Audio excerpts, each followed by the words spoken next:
আসসালামু আলাইকুম। তো আমার হাতে যে ফোনটি দেখতে পাচ্ছেন সেটা হচ্ছে স্যামসাং A20। তো ফোনটা মূলত হাফ শট দেখতেই পাচ্ছেন। তো আমি যেখানে কাজ করি ওই টুলে নিয়ে যেতেছি। তো আজকে এই হাফ শটটা কীভাবে সমাধান করা যায় আপনাদেরকে দেখাবো। আর আপনাদেরকে আরেকটা বিষয় বলে দিই যে কোনো ফোন কাস্টমার যখন নিয়ে আসবে, তো আপনি কাজ করবেন ঠিক আছে, কিন্তু আগে কাস্টমারকে জিজ্ঞাসা করবেন যে ফোনটা কীভাবে সমস্যা হয়েছে, কীভাবে হইলো। তখন তো কাস্টমারে বলবো যে হাত থেকে পড়ছিল বা হঠাৎ বন্ধ হয়ে গেছে বা পানিতে পড়ছিল কিছুদিন আগে, বা যে কোনো একটা উদাহরণ তো দিবে, আপনি ওই উদাহরণ অনুযায়ী আপনার কাজ করতে হবে। তো আমি এই ফোনটা ধরেছি, আপনার কিছুদিন আগে পানিতে পড়ছিল, পরবর্তীতে সার্ভিসিং করছিল, পরবর্তীতে আপনার কিছুদিন চলার পরে আবার বন্ধ হয়ে যায়। পরবর্তীতে আর এটা দোকানদারের কাছে নেয় নাই, পরবর্তীতে আমার কাছে নিয়ে আসছে।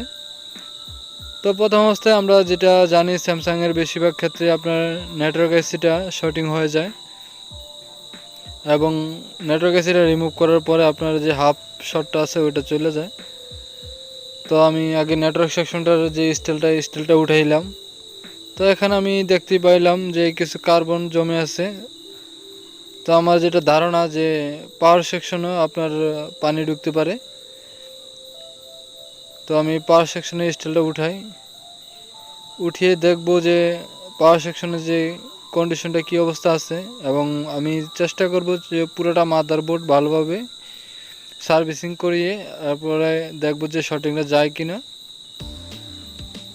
আমি বেশিরভাগ ফোন পাই যে আপনার পাওয়ার আইসিতে পানি গেলে আপনার বিভিন্ন শর্টিং দেখায় 4%, 7%, 8% বা 20%। তো আপনারা বেশিরভাগ ক্ষেত্রে পাওয়ার আইসিটা উঠিয়ে দেখবেন, পাওয়ার আইসির নিচে আপনার বিভিন্ন পানি যায় কালো কালো আবরণ হয়ে যায়। পরবর্তীতে আইসিটা উঠিয়ে ভালো করে ক্লিনিং করে আবার রিবোলিং করে লাগাইলে ফোনগুলো 100% রান হয়ে যায়। তো আমি আজকে এই ভিডিওতে দেখাবো যে হাফ শটটা কীভাবে সমাধান করা যায়। তো ধৈর্য সহকারে পুরো ভিডিওটি দেখবেন, ইনশাল্লাহ ভালো লাগবে।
এখানে যে পাওয়ার আইসিটা আছে ওই পাওয়ার আইসিটা আমি রিমুভ করে আইসিটা রিবোলিং করে আবার লাগাবো।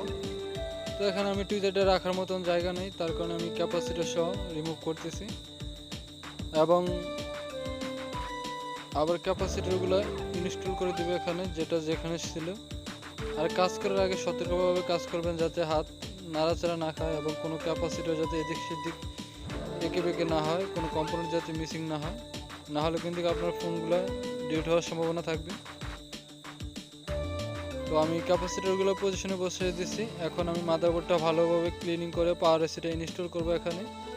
তারপরে আমি চেক দেবো যে আমার শর্টিংটা যায় কি না। আরেকটা কথা, যে কোনো ফোনে মূলত হাফ শট থাকে 4%, 2%, 1%।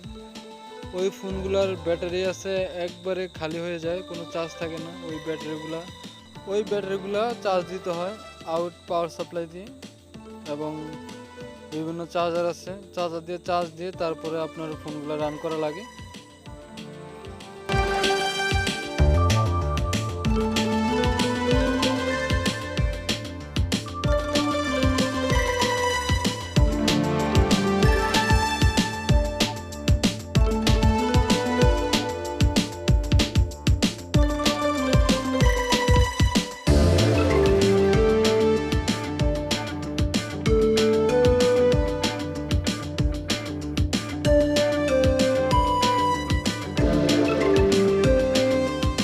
ভিডিওটা যাতে বড় না হয় তার কারণে আমি রিভলিংটা শর্টিং করে দিয়েছি। তো যে পেজটা দিয়ে কাজ করি আজকে, এই পেজটা দেখাই মেকানিকের 559 যে পেজটা আছে, ওই পেজটা দিয়ে আমি আইসিটা লাগাই, বেশিরভাগ সিপিউর কাজ করে থাকি।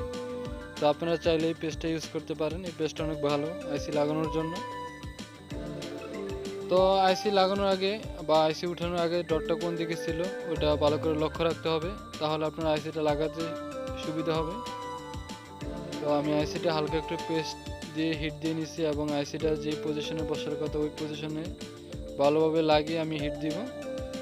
তো আইসিটা হিট দিয়ে লাগানোর সময় আমি যে হিটটা রাখতেছি ওইটা হচ্ছে আপনার 300। তো আইসিটা লাগানোর পরে যে আমরা চেক দেবো যে মাদারবোর্ডে যে শর্টিংটা ছিল ওই শর্টিংটা গেছে কিনা।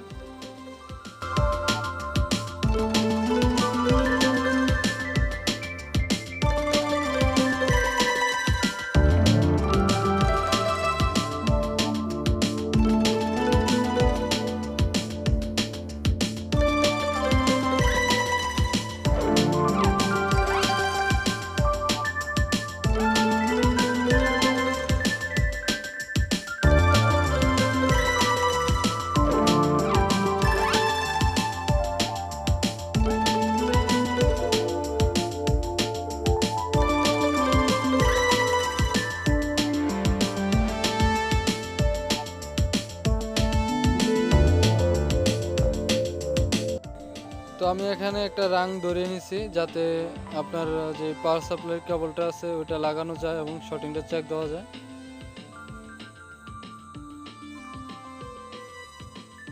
তো প্লাস লাইনটা আমি যে রাংটা আছে রাংটা লাগাবো, এবং একটা গ্রাউন্ডের লাইনটা লাগিয়ে দিয়েছি। দেখতেই পাচ্ছেন আলহামদুলিল্লাহ যে হাফ শটটা ছিল হাফ শটটা চলে গেছে। দেখতেই পাচ্ছেন যে 1% দেখাচ্ছে, এটা হচ্ছে আপনার পাওয়ার সাপ্লাইয়ের একটা অটো রিডিং দেখায়। আমার এখানে কারেন্ট নাই, আইপিএসে কাজটা করছি তার কারণে 1 দেখায়। তো আজকের ভিডিওটা এই পর্যন্ত, সবাই ভালো থাকবেন, সুস্থ থাকবেন।